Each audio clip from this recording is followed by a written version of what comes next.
our acts. The sea can be deep for our diving. Hope comes and stops us in our tracks. Bravely we prove in our striving, trudging together each day. Where there's a will, there's a way.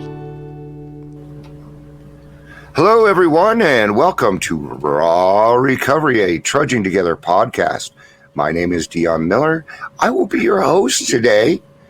We're going into season 2 with a blast, you guys. We already had Drew Hicks on the show, and I appreciate you guys trusting in the fact that I'm able to pick good speakers for this show, pertinent ones. Today I have I always mess it up, Deana.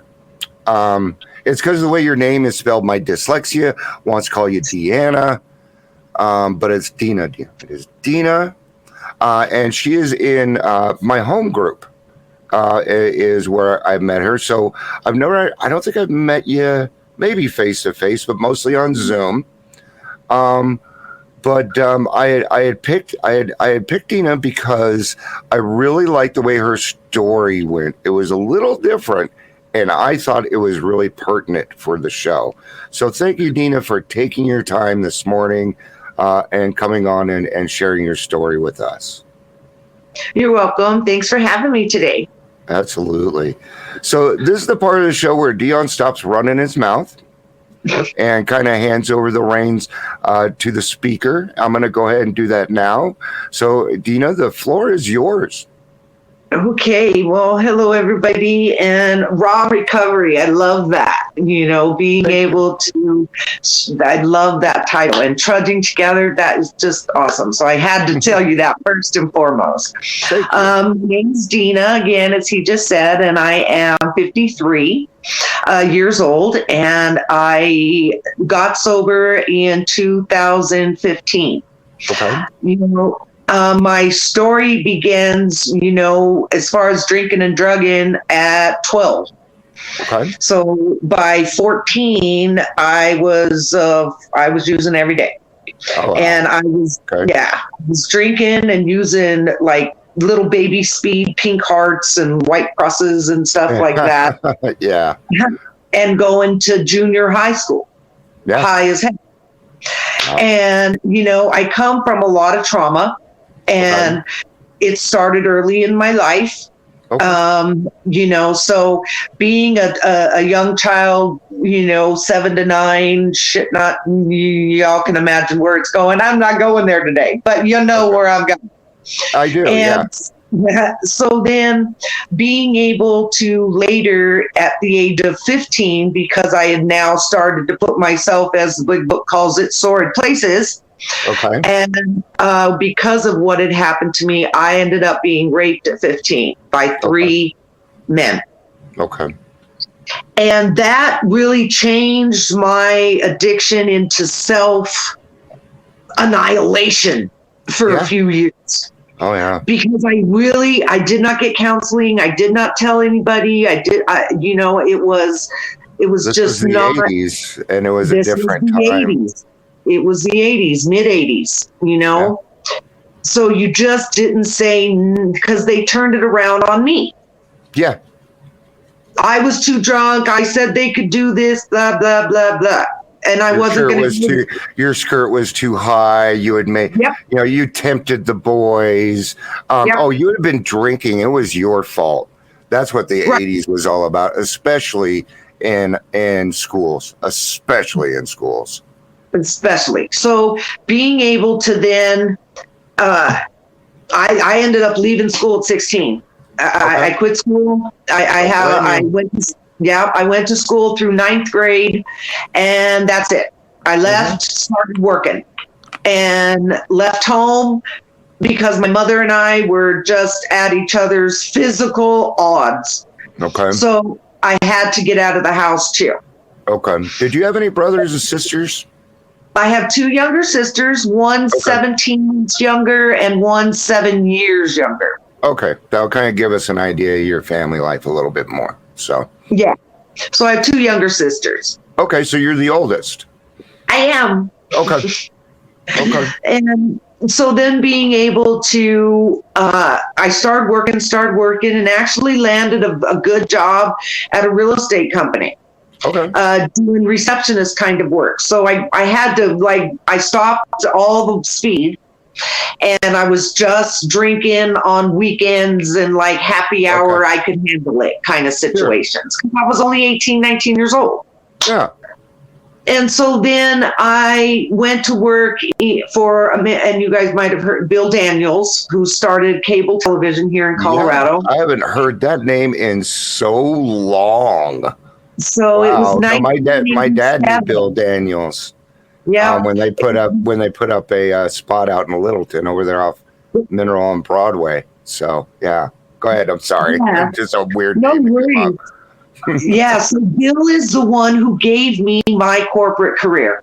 Okay. He mentored me. He exposed me to CEOs and vice presidents and Deana, you just do what they say and it'll be fine. And that's what I did. I listened. I took their cars to the car wash. I took them at Jaguars. Can you take my Jag to the car wash? Sure.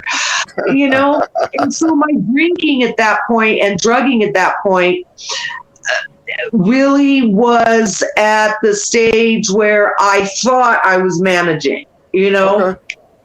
And I had a son. Yeah, it sounded like son. You were. Yeah. So I got married and I had been with my ex-husband for 4 years before we got married. Okay. And we were drinking buddies. Yeah. Plain and simple. We were drinking buddies. We had fun. A lot of fun. And it again was the 80s. So again, my story is not just booze. It is lots of cocaine. Yeah. And because it was the season. And then I didn't like that. So I just was like, give me a gallon of Jose Cuervo and a sack of weed and I'm fine. Yeah. I don't want the other stuff. It waste of time. Just give me the booze. Yep. I was already high strung. I didn't need it. I'm with you. Give me the depressants, please. That's where it's like slow me down. I didn't need to be speeded up. Yeah, I hear you on that. Yeah. So then I started. I was having a lot of challenges with my health. So they did the first operation on me in 1989. Okay. And I hemorrhaged from that surgery and had to have 4 pints of blood. It was just, you know what I'm saying? It was scary. Yeah. Yeah. Then I had a few more, I had endometriosis. And so trying to have a baby was really hard. So I ended up getting pregnant, having a son, and then they had to do a hysterectomy when I was 24. Okay. So during that time, that's when the opiates come into play. That's why I tell you about this, because opiates come into play starting with Vicodin. Okay. Okay. So now I've learned how to mix those. Yeah. Okay. Yep. Now I get divorced about 5 years later. Fast forward, it was just, I'll spare the details of the divorce, but not fun, we'll tell you. Yeah, usually not. I haven't heard too many people say that was the best divorce I ever had. Exactly. Not something people say. So I got divorced on my birthday. My ex-wife felt so bad. I'm like, don't worry about it. So then after that is when I started weekend drinking.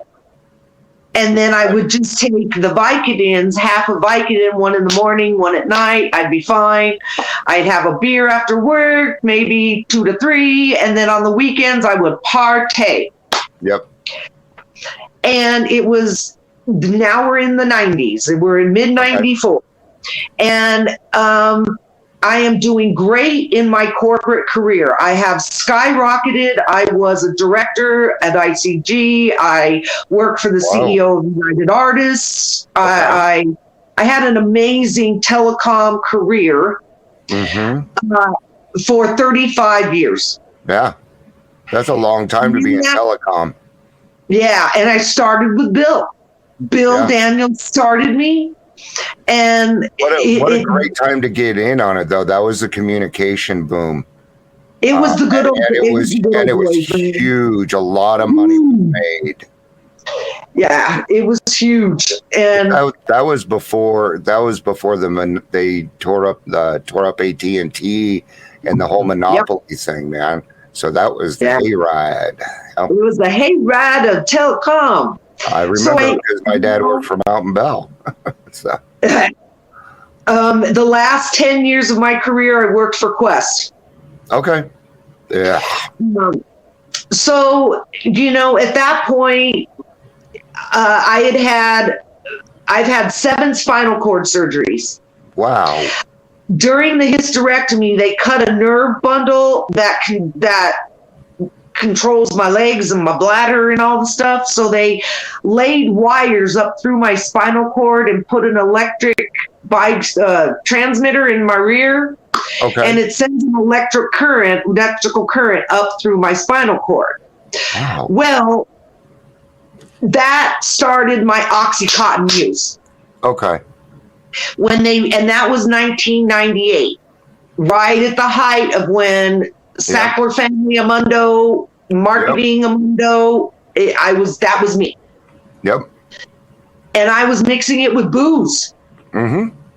Then I'm in mental health, so now I'm mixing it with benzos too. So now my morning routine is, a knock of a 20 milligram Oxy, a 20 milligram Xanax, and a shot of vodka to get my coffee on and leave the house. Yeah, just so you can get out of the house. Just so I can get out of the house, not sick. Yeah. And then work through the day, come home. And so at about in 2008 now, okay? Okay. Now, this part is a little hard and challenging for me, but this is raw recovery, so you're going to get it, okay? Okay. December 2nd, 2008, I was diagnosed with full-blown advanced AIDS. Okay. I had been sick and had gotten bronchitis that had turned into pneumonia.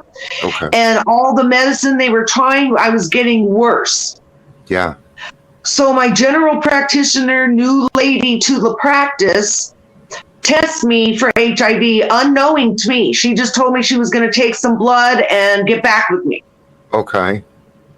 So the next day she calls and says, you need to get here right now. Okay.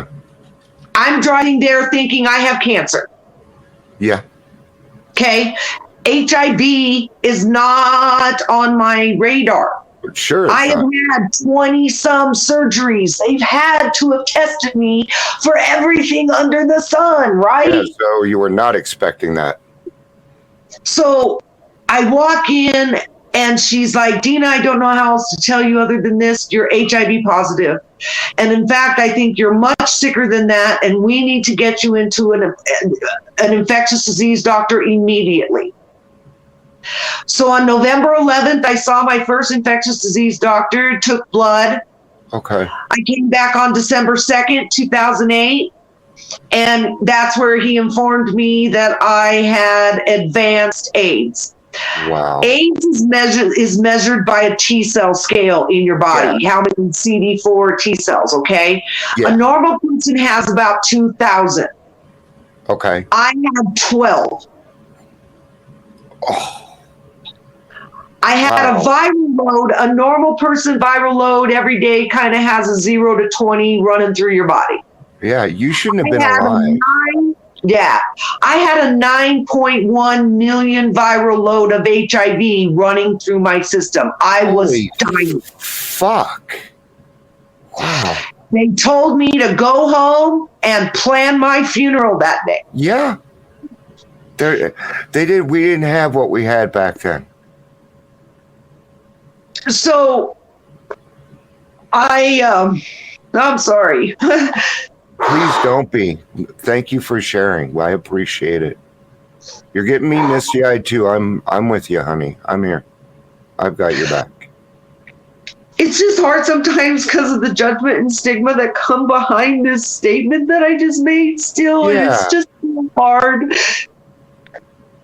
But it's real. And what I chose to do with it at first was kill myself. Yeah.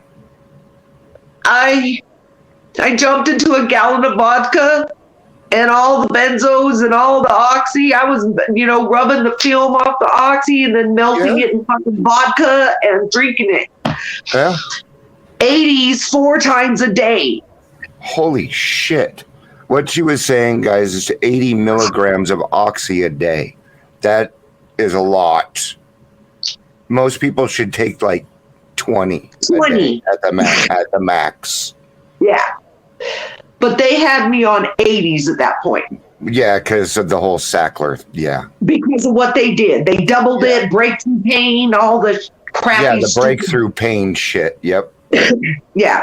I'm sorry you went through that. Faced with that, I'd probably have a case of the fuckets too, man. That's probably if I'm going to, because being a good alcoholic that I am, I'm going to go straight for whatever is, worse. Oh, you think it's bad now? Look, watch what I can do. Let me show you how destructive and horrible. And at this point, my son was only 16. Okay. And this rocked, or obviously having to sit down with my 16-year-old and walk through my funeral with him.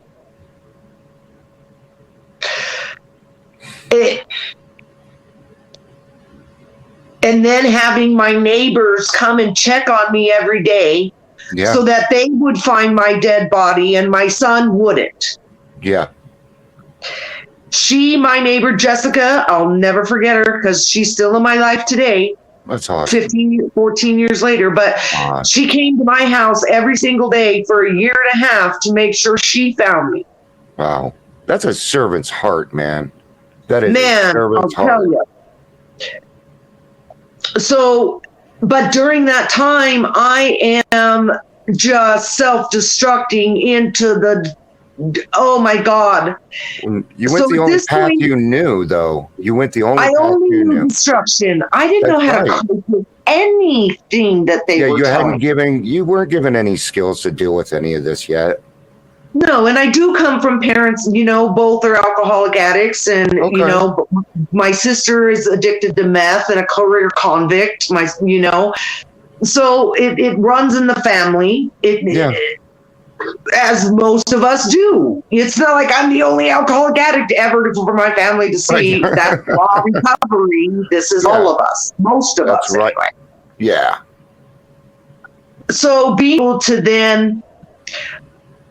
I went to see a doctor, and in November of 2009, I saw him November 1st because it was my grandma's birthday. All right. Okay. So I've now had an AIDS for a year, and I have tried to kill myself through oh my God.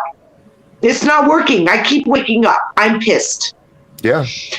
So I go to this doctor and I tell him what's going on. And he sees my numbers and what's happening and where I'm at. And he's like, you know what, Deana, if you want to fucking die, I will help you die. I will give you the morphine. I will take you off your medicine. I will help you die. Wow. Otherwise, I think I might have another solution that you might want to try before you give up. Yeah. I needed that. Yeah. I needed that. He changed my life. Yeah, you needed to hear that. Yeah.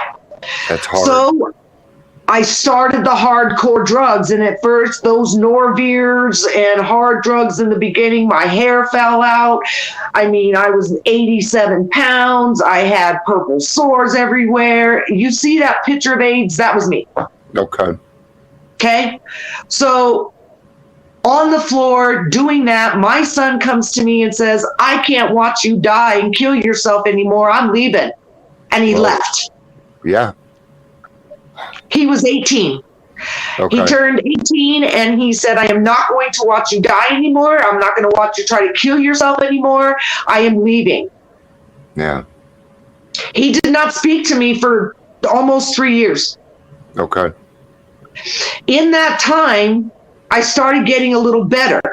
Okay. I was still drinking, I was still drugging, but But the other medicine was working for you. it was starting to work. I got up to 30 T cells. And then I went, because I had at that point was working for Quest. They had put me on leave. I went back part-time, work from home. Then I filled an HIV prescription and they were self-insured. And it told them I had HIV. Oh, So they put me in, that's when CenturyLink came in, and they put me in a bundle saying, oh, we've reduced your position based on the merger. We got to let you go. yep. And I was gone. 10 years there. Goodbye. Get out. So I'm unemployed. I have full-blown AIDS. My son has left me. I really feel like I have nothing to frickin' live for. Yeah. So, of course, I go and I try to kill myself. I try to drive off a mountain up in the mountains. Okay. And an angel cop stops me, gives me a DUI, and drives me to the jail. Okay. So politely. Yeah. So my first AA meeting, so politely. Yeah, that was funny. Yeah. So then I went to my very first AA meeting, November 9th, 2009. Okay. Okay. So I went and I said, that's cool. I'm probably one of those. I'm going back to drinking and drugging. Okay. So then at this point, we tried, just to back up a little bit, they tried to figure out how I got it. And they believe because I had transfusions in the 80s and the 90s that I probably got it that way. However, I also want to be radically real that, as an alcoholic, and as the things happened to me, I wasn't always the smartest with safe sex. Yep. And so I don't know. And in the end, the why became irrelevant and I started advocating. I started telling people my story. I started going and handing out condoms at bars. I started going and giving presentations to recovery groups. Nice. So I got real involved. However, about a couple years into that, I realized I was still drinking, drugging. Nothing had changed, and I went to this retreat house up in Sacred Heart, and it was a Step 11 meeting, and I met a Jesuit priest who was a drunk and suffered from depression and spoke my language, man. Yeah. He was so real and so raw and so honest, and he said everything I was feeling, and it changed my life. And he, turns out, had been doing funerals for the AIDS community for 7 years in the 80s. Wow. So he knew about AIDS and HIV. He is the one who convinced me to take my medicine every day. Okay. Because at that point, I take it when I frickin' feel like it, because I was a drunk and a very good drug addict. Yeah, exactly. So I then decided in 2015 that I was going to take my own life. And so it was my awesome combination, lots of Xanax, lots of Oxy, lots of booze. Mm-hmm. And I took it all and I went to sleep. And I woke up in a pile of vomit on my floor. Mm-hmm. And looked up in the mirror and said, that's when no human power could have relieved my alcoholism. That was it. Yeah. That was it. I'm alive. How the fuck How the fuck am I alive? God, what the fuck's your problem, dude? I have had understand that conversation. At this point, I've had 28 surgeries. I've got HIV. I have no hope in life. And God got me in my car to my mother's. I knocked on her window. She came outside. I fell to my knees in her driveway and said, I need help. I can't do this. Yeah. So this is where it gets my journey's a little different. And it's awesome. Yeah. So at that point, I was not attending, any kind of meetings or nothing, because obviously I was trying to heal myself. Yeah. So once she drove me to my house, and at that point, I'm shaking, I'm nauseous, I'm sick, I'm not good from all the drugs. Yeah. So, and again, this is my story. It's not necessarily the way to do it. But I smoked a lot of weed. Okay. And then I wasn't as nauseous and sick. Sure. So then I went to the crisis center. Okay. Okay, because I still felt that I did not have a reason to live. I was still unsafe. My mental health, and this is where I think the mental health situation, because of everything that had happened, because of the trauma, because of the AIDS, because of all of it, I had no hope. Yeah. And so for the first time in that counseling session at the crisis center, told them the real story. I was half-assing my recovery. I was lying to everybody. I was bullshit. I came to my own Jesus with the Jesus Deana. And so I stayed there in detox safely. Okay. With a nurse, with an IV, and stayed there for about 12 hours. Okay, so then I leave there. They hook me up before I leave there with a therapist at Mental Health Center of Denver. So I go home, appointments like 2 days later. So I go to the mental health. They do the intake. Holy crap. If you've ever done a mental health intake, holy shit. Hours of the same freaking questions over and over and over. Oh, God, can you feel my pain? Yep. I've done so many of those. I have them memorized. But it was the first time I was honest, Dion. Yeah. And that's what matters. That's what we're getting to. First time. That's where I'm telling you, the rigorous honesty is setting in. I am going, oh my God. God is now running the show. I am just going, okay, where do you want me to go next? So I meet this lady on December 4th of 2015. And turns out 80% of her clientele has HIV. Not a coincidence.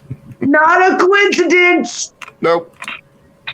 And I'll tell you, fast forward, she's still my therapist today. Awesome. We have done 2.5 years of EMDR trauma therapy, which was love EMDR. I am in love with EMDR. God. So I did that for 2.5 years. Good for you. And so I stopped the oxy. Okay. Okay. And then I stopped the booze. Okay. And then I stopped the benzos. Okay. Is how I got off and then I stopped cigarettes. Okay. Good for you. And I started vaping. I still vape at 3 milligrams, but it's better. But I'm still addicted to nicotine. Yeah. Yep. So, being then had a few months under my belt of some mental health, and then I went back to that retreat in May of 2015. Okay. So this is now 7 years later. It has taken me from my first AA meeting to the meeting I'm going to stay in until this day. And I met a woman who agreed to be my temporary sponsor for 30 days, and that we would go from there afterwards. Okay. I started the program. I was doing one meeting a week and wasn't really doing much. Okay. And guess what happened? Yep. Took a drink, had a shot, had a beer. Yep. July 10th, 2016. Mm-hmm. So my anniversary for AA is 7/11, 2016. I was like, oh, this is a cool date. You should really stop now. Yeah.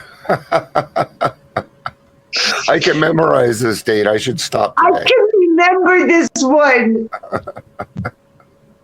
And so that's when I started really diving into the program of recovery.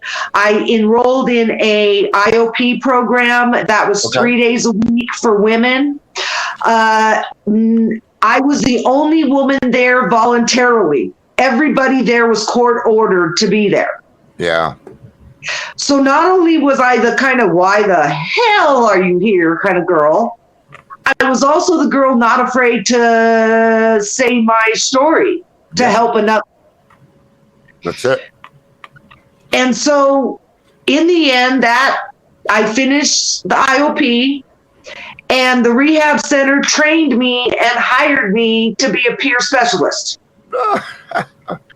Love it. And I worked for them for about a year. Wow. Okay. So, at this point, I am engaged that first 2.5, almost 3 years. I'm doing lots of meetings, like 5 a week. I'm chairing 3. I'm doing a prayer meditation. I'm doing a big book. I was like, Wonder Woman, hear me roar. And at first, that's what I really needed, Yep. And it kept me sober and service work. My service work was chairing meetings. Yeah. Yep. And so I was blessed. I went through the steps, and then I went through the steps again. Mm-hmm. In that first 2 years, I did them twice. Good. From the AA perspective, because I knew it was going to take a minute for all that step 4 would all surface and come out. Yeah. Because you remember as your brain starts unfogging like 3-4 years in, you know? You start remembering random shit. It's like, wait a minute. It is. I don't feel good, And sometimes it's scary. I didn't discover my PTSD until I was close to 1.5 years sober, and it came out of nowhere. Yep. And to still be triggered to this day because of the PTSD, because of all of it. In the end, brief story, I was molested from 7 to 9. I was raped at 15. I was raped at 18. I was beaten by my ex-husband for 7 years. I then caught HIV, and I'm a good drunk and a good drug addict. So I had all kinds of awesome labels, pain and shame and guilt and nastiness. Didn't it feel like the cards were kind of stacked against you? That's how I always kind of felt. It was like, and not only do I have PTSD, but I have the type of PTSD that only 7% of men will get. I'm like, that makes me feel even lower. I don't want to hear that. I don't want to hear that shit. Exactly. Yeah, but I want to hear how am I going to get out of it? Yeah, mental health, and then getting on the correct medication for mental health is an important part of my story too, folks. Me too. That's why I think, in a way, I didn't just I was drunk and went to an AA meeting and I got sober. No. Nope. It took me 8 months to actually do it. Yeah. Being able to then start taking on sponsees and going through the steps. And that was a real learning curve in the beginning. Holy crap. But, God's grace gives me the ability I have today to do the best I can with what I got today. That's it. And I get to learn new lessons each day, either through success or failure. And that's how the gratitude piece sits in me today. Yeah. Yeah, you were saying today that you had it when we were starting that you had a lot of gratitude today. I do, and I had most recently a lot of death. My godmother died on January 8th. My godfather died on February 2nd. My nephew has muscular dystrophy. He caught COVID, was in the hospital. We didn't know if he was going to make it. Yeah. That's been all in the last 2 months of my life. And guess what? I didn't pick up shit. Yep. I did, however, pick up my talks with God, my sponsored conversations, my meetings, my sponsees, my prayer meditation in the morning. So that's how I live in solution today, because the poor me pity party got me drunk and wasted and sick and tired of being sick and tired of being me. Yeah. Today I get to wake up and say, thank you, God. I cannot believe you gave me another day. Yeah. Whereas 15 minutes ago, we were like, God, why the hell am I still alive? And it switched. Yeah. That's a big switch. Because I remember waking up those days just pissed. So mad that I was still alive. I mean, that is sorted. No, thank you. And I will never go back to that place. No. I'm telling you. No, I woke up this morning. I'm like, hey, I get to do a podcast today. Thank you, God. Oh. Thank you. And for me, it was, allow my experience, strength, and hope to maybe help another. Yeah. To be able to be, like you said, your show is called The Raw Recovery in that space. I don't think I get any more raw in what I just told y'all. Yeah, absolutely. So being able to then, go ahead. I was just going to ask, are you still doing peer support? I am. I have 2 clients. Okay. And I meet with them once a week. Okay. And then I also have 2 sponsees that I meet with once a week. So I have a 4-day work week and a 3-day off. Okay. Are you taking clients? No, well, not right now. That's too many. No, that's great. But I am always welcome to the newcomer. Take my phone number, call me anytime, kind of thing. You guys, we may be peer support, but I guarantee that if her sponsee calls, she's gonna pick up first. Yeah. I mean, I won't even. Well, I got out of it, but I wouldn't even train people to be a recovery coach unless they had sponsored somebody. Man, I pissed a lot of people off with that. But hey. It is what it is, man. It is what it is, man. And for being able to, for me, not only have the perspective of me being an alcoholic, and that's where my story kind of morphs, being a drug addict, being addicted to Xanax and Valium and all the fun Xanny bars and all the fun shit. It was then getting off everything, diving into AA, and then COVID hit. Mm-hmm. And the club I was going to, they refused for 1 hour to wear a mask for me because of my HIV. Okay. So I was like, then that's how I found Zoom. Yeah.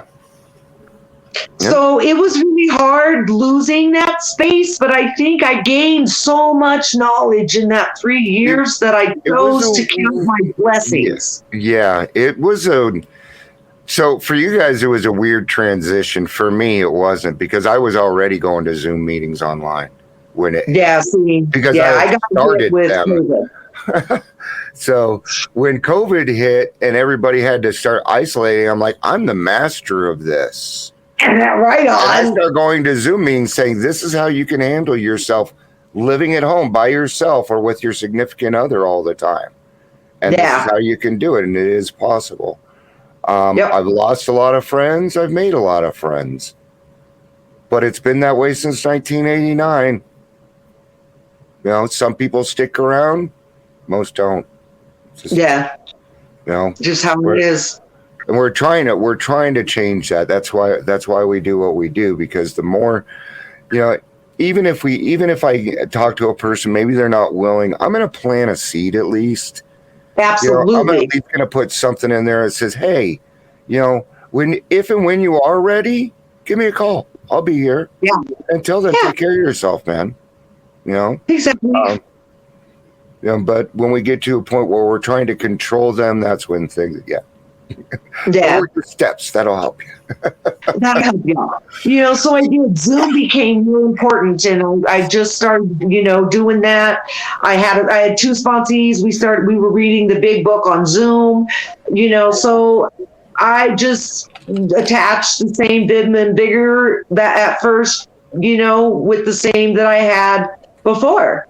Yeah. And so it became part of my ritual of Zoom. Okay. And then COVID came back. We started being able to be in the room. Mm-hmm. And so I started checking out different places because it was just not conducive to a healthy recovery plan for me to go back there. Got it. Yep. Okay. So I started shopping and I found the Dragon's Den. Mm-hmm. And I started going to some AA meetings there and picked up a sponsee there, and we're still working together. And so then I'll say last summer, I saw a PA flyer on the window of the thing. And I was like, I wonder what the hell that is. So I went and checked it out a meeting. Okay. So because I love recovery, I want to feed how can I best even solution? Yeah. Solution. The 12 steps were a good start for you. You want more. I get it. Correct. Does that make sense? It makes perfect sense to me. That's how I am. Okay. So then they read this 20 questions thing at the beginning of the meeting. Okay. And then it's so out of 20, and it says, if you've answered yes to 3 or more, you're one of us. Oh my God, I had 16 of the 20. I was like, what is PA? Pills Anonymous. Okay. All right. Thank you. So now I found a place. Yeah. So, and it's at the Den on Saturdays at 9:30. Okay. And so I checked it out, and then I was like, holy crap. I addressed my alcoholism and a lot of that stuff, but I've been a drug addict for a long time, man. So I had a rude awakening again. Not rude, I'll say a way to grow awakening. Yeah. And I picked up a sponsor, and I've been working the steps. And I'm in step 3. Good. And still I do my home group of the Zoom. Yep. I still meet with my sponsor once a week. I have my 4 little clients that I have a week. And I'm able to, today I have changed my diet to a plant-based diet, and I'm taking my medication. And I now have 726 T cells. I am HIV positive. I no longer have AIDS. All I can do is fucking clap. Wow. So, baby, that's my story. Oh, honey. What a great way to end your story. Thank you so much for coming on. Do you have any questions for me? I mean, I know I talked for a minute, but do you have any questions for me? No, it was just, your story was great, man. There wasn't any reason for me I didn't feel any reason for me to jump in. I mean, it went smooth. We had some good conversations. Cool. So I think it went really well. Cool. Do you have any parting words of wisdom for people? Oh, absolutely. And if you ever want to come on and have a specific topic or anything like that, want to come on, you're always welcome back. I always invite my guests back. Or if you're like, hey, Dion, I'd like to delve a little bit more into the recovery and what it's like having AIDS in recovery and going through that. So that other people, and that's why I do this and why it's called Raw Recovery, because my speakers tend to talk about things that are a little bit harder so that other people out there know that they're not alone. That's the reason I agreed to do what I'm doing right now. Yep. And that's why I ask people if they're willing to come on. I never ask. I always ask, you willing? Well, no, I'm not willing. Huh? Okay. Oh. Well, But, I guess lastly, in closing, I just wanted to say that, for me, it took a minute. So for those of you that it's taken a minute, it's okay. Yeah. It takes what it takes sometimes. But for me, I was able to find a power greater than myself that had nothing to do with my religious God. Yeah. I was able to live in solution and find a fellowship that allowed me to be vulnerable and real and raw. And for that, I'm eternally grateful. And I get to have a life full of God, full of people, full of hardship and heartache without a reason to pick up. Yeah, exactly. Even though we go through harder stuff, I can still put a smile on my face. Yep. But that always comes back to doing the work. I mean, I didn't feel like I was ready to be a recovery coach. So I was 2.5 years sober. I had some work to do. Yeah.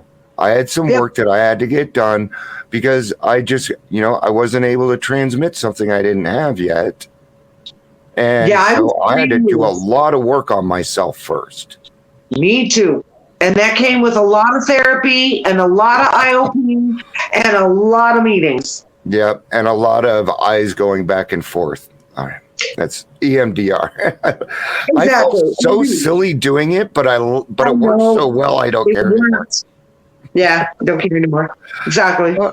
All right, my people. Right. Thank you everybody for listening today. This is a joy. This is why I love doing podcasting. I always learn a lot.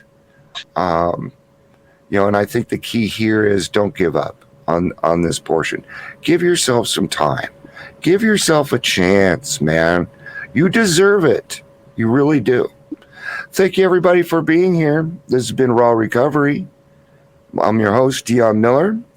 I love you. Peace out, and have a day.